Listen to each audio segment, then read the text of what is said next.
Est-ce qu'on va tous être ubérisés, Xavier Timbaud? Est-ce que c'est un phénomène, l'ubérisation, est-ce que c'est un phénomène massif? Ça pourrait être un modèle effectivement assez massif, avec un changement assez radical dans à la fois la relation entre le client et celui qui produit le service, et puis un changement assez radical entre ce qu'on appelle une entreprise et ceux qui travaillent, c'est-à-dire que l'entreprise ne disparaît pas, celui qui travaille ne disparaît pas non plus. Mais par contre, la relation entre les deux est complètement changée. C'est-à-dire que l'entreprise, au lieu d'être le point de passage obligatoire du contrat de travail et de la forme d'emploi, en fait, se détache du contrat de travail, en quelque sorte, et l'entreprise devient un opérateur qui met en concurrence des fournisseurs de services, qu'ils soient finalement d'autres entreprises ou des particuliers, des professionnels ou des amateurs en quelque sorte, enfin des occasionnels. Voilà. Et donc c'est une forme de disruption assez forte sur ce qu'on appelle une entreprise et ce qu'on appelle un contrat de travail ou une relation de travail, et la relation avec le client, avec une mise en avant très forte du client et l'effacement de l'entreprise et du salarié derrière le client. Grégoire Leclerc, de la Fédération des auto-entrepreneurs, est-ce que l'économie numérique, c'est un secteur qui attire beaucoup les auto-entrepreneurs? Est-ce que vous avez des chiffres là-dessus? L'économie numérique fait partie des 3 ou 4 grands secteurs qui ont attiré très rapidement les auto-entrepreneurs pour plein de raisons. La première, c'est que dans le monde du digital aujourd'hui, les emplois ne sont pas forcément faciles à trouver, hein. On a beaucoup de gens, notamment de jeunes diplômés, qui cherchent un contrat de travail à durée indéterminée, hein, le Graal que tout le monde recherche, et on voit bien que c'est compliqué. Et donc aujourd'hui, et surtout en première expérience, on a énormément de jeunes diplômés qui se lancent comme auto-entrepreneurs pour se faire une première expérience et dire j'ai un pied dans l'emploi, et on voit que en général entre 2 ans et demi et 3 ans après, ils ont une expérience telle qu'un employeur commence à s'intéresser à eux.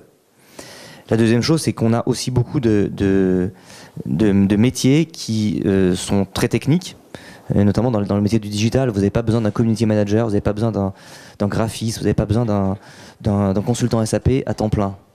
Vous en avez besoin de manière très ponctuelle, de manière parfois urgente, parfois non planifiée, etc. Et donc vous n'avez pas forcément dans l'entreprise envie de vous staffer d'une ressource en CDI qui soit stable et pour laquelle vous ne savez pas si vous allez pouvoir l'occuper à temps plein.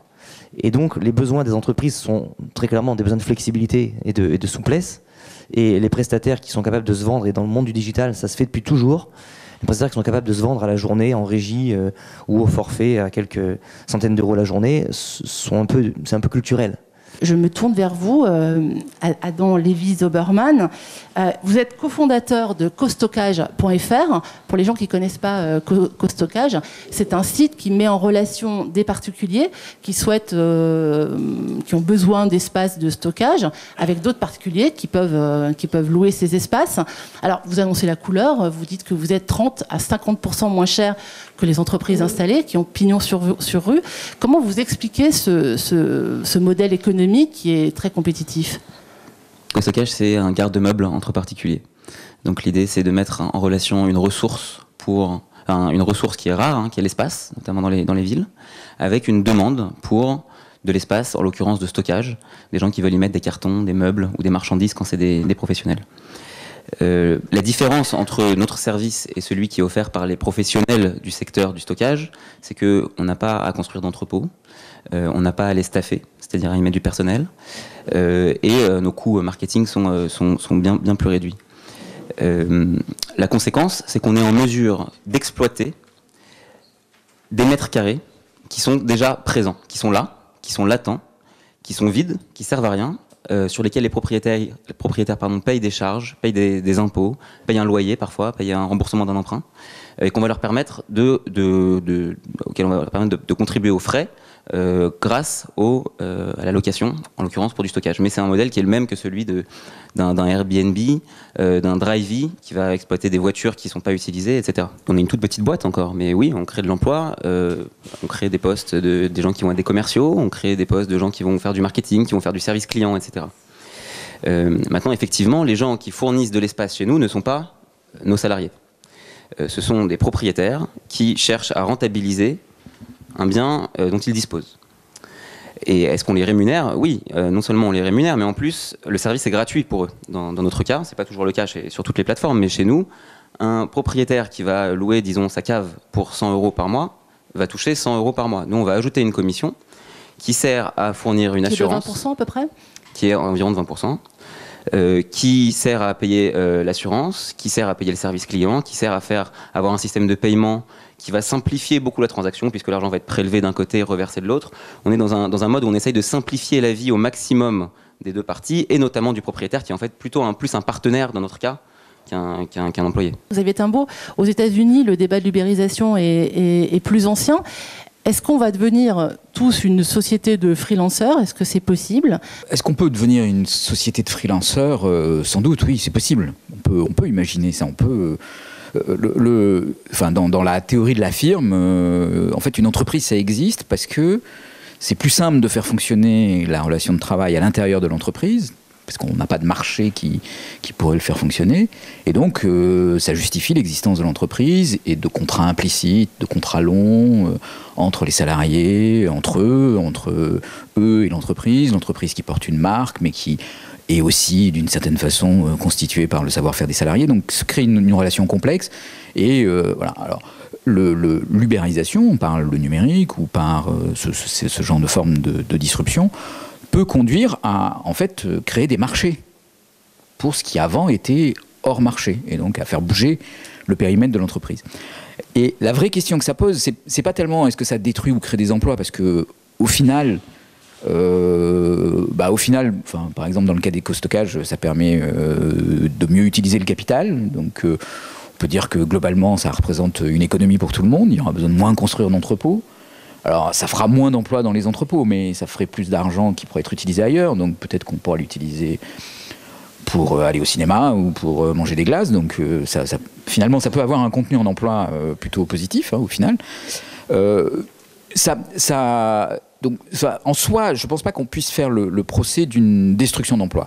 Par contre, le vrai problème, c'est que depuis le début de la révolution industrielle, donc depuis la montée en masse du salariat et son développement, qui a commencé avec la révolution industrielle et qui s'est continué jusqu'à maintenant, l'entreprise est le cœur de la régulation, à la fois du travail, de sa fiscalité, parce que c'est un objet qui est plutôt stable dans le temps, auquel on peut imposer des règles, qu'on peut vérifier, contrôler.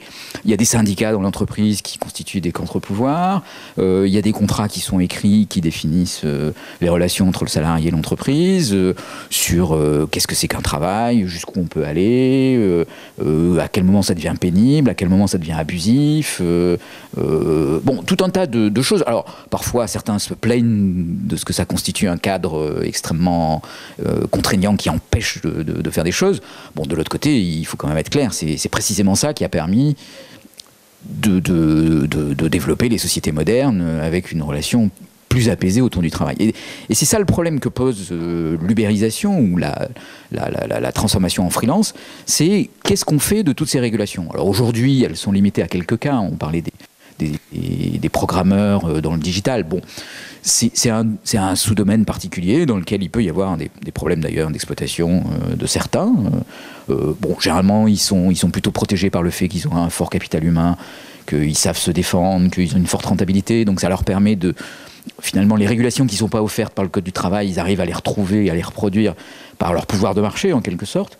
Mais voilà, si demain on généralise ça à des individus qui ont moins de capital humain, qui sont plus en concurrence, qui ont moins de facilité à mettre en place leur pouvoir de marché, on va se retrouver dans la situation du 19e siècle de l'exploitation. On peut tout imaginer. On peut imaginer qu'on est dans une société de freelanceurs où les enfants travaillent, où les gens travaillent la nuit, où les gens travaillent des durées de travail très longues, sans protection sociale, avec de l'auto-assurance pour leur congé, pour leur retraite, pour leur maladie. Enfin, on peut tout imaginer. Donc, Uberpop, par exemple, ça construit un modèle dans lequel... on voit mal à la fois comment la protection du client est assurée et comment la protection du salarié est assurée. Et c'est ça la vraie question que ça pose, plus que la question de est-ce que ça va créer ou détruire des emplois. Il y a une chose qui est importante, c'est de regarder comment évolue Uber finalement, parce qu'on parle beaucoup d'ubérisation, on pourrait rendre à César ce qui est à César et regarder un peu comment Uber se développe en France. Finalement, on voit bien que leur chemin n'est pas pavé de roses. Et en réalité, ils ont franchi à peu près tous les obstacles qu'ils avaient à franchir. Et petit à petit, ils commencent à se rendre compte de la difficulté. Et pas qu'en France, d'ailleurs, à San Francisco, c'est le cas. Ils sont aujourd'hui confrontés à une classe action d'un certain nombre de chauffeurs. Alors, ils l'ont perdu, mais ils étaient confrontés à une classe action d'un certain nombre de chauffeurs qui ont travaillé pour eux pendant longtemps et qui ont dit « Je veux être salarié d'Uber, j'en ai marre d'être indépendant ». En France, il y a 3 étapes. Première étape, ils arrivent sur le marché, ils écrasent tout avec des prix très bas, une promesse de service très forte, une qualité de la relation client excellente et un algorithme qui permet d'économiser énormément en process, puisqu'il n'y a plus besoin de téléopératrice, tout est fait directement par l'appli, on vous dit quand vous êtes, où vous êtes et à quelle heure arrive votre chauffeur, et même vous payez la course avec un prix fixe avant d'être monté dans la voiture. Deuxième réaction, celle des taxis. Ils cassent tout, ils renversent les VTC sur le périph', et donc là il y a une course à la décroissance de valeur, puisque les uns baissent les prix, les autres suivent en baissant les prix à leur tour, et donc on détruit de la valeur sur un service qui au départ valait 45 € avant que Uber arrive, et aujourd'hui vaut 15. Okay. Troisième étape, et là c'est intéressant en matière de travail et d'emploi. Troisième étape, ils se retrouvent confrontés à leurs propres chauffeurs indépendants qui disent 2 choses. Ils disent premièrement, nous on est en situation de dépendance économique vis-à-vis de vous, parce que vous êtes une plateforme énorme, on est 40 000 en France, vous ne nous écoutez pas, et quand vous décidez de baisser de 15% les courses, vous ne sollicitez personne. Donc vous le faites avec le fait du prince. Je baisse la course, moi j'ai pas de levier de négo par rapport à vous, Uber, grosse société américaine, et donc je demande à ce qu'on m'écoute, 2, je me syndique, on revoit l'état initial des syndicats, l'esprit initial des syndicats qui disaient on se regroupe autour d'un intérêt commun qui est un intérêt économique, on veut défendre notre activité, alors là c'est pas face au grand patron, c'est face à la grande plateforme, mais finalement c'est la même chose, je défends un intérêt, et deuxièmement je veux peser pour dire ma situation à moi, elle est aujourd'hui en France plus ou moins dans l'illégalité, on n'a pas réglé le problème. Hein. Est-ce qu'ils sont vraiment indépendants ou est-ce qu'ils ne sont pas en situation de requalification potentielle? Et quatrième étape, ils disent, puisque c'est comme ça, je crée une appli concurrente. Finalement, le plus important, c'est d'avoir le réseau de chauffeurs, c'est même pas d'avoir la techno. Donc je mets 100 000 € de ma poche, j'ai la techno, et je crée une appli concurrente. Donc le chemin, il est loin d'être simple.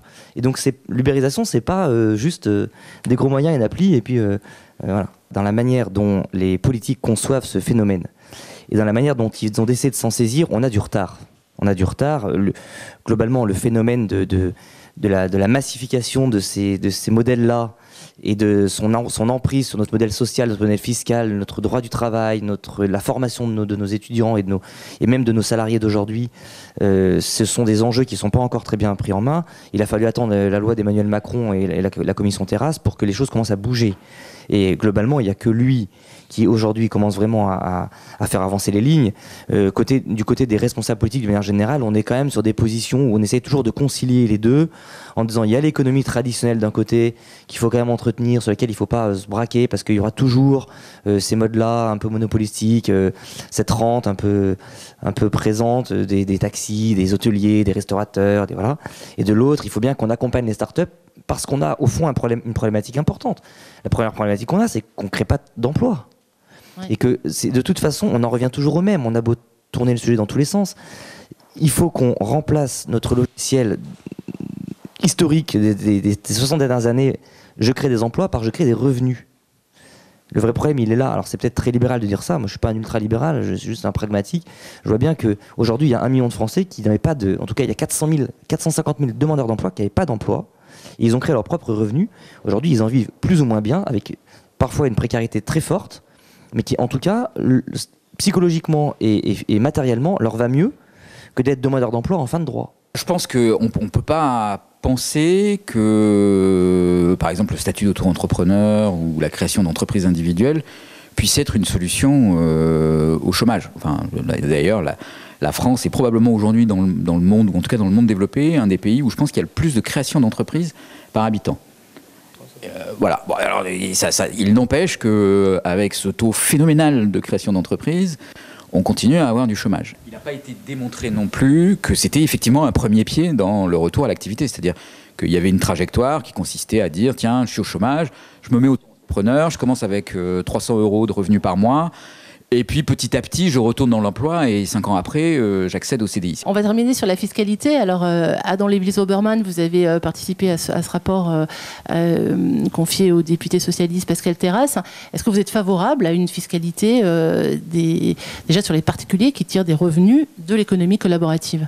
Moi, je suis un entrepreneur du web, notre but dans la vie, c'est de rendre les choses faciles pour nos clients. Aujourd'hui, c'est extrêmement compliqué de savoir comment déclarer ce genre de revenus.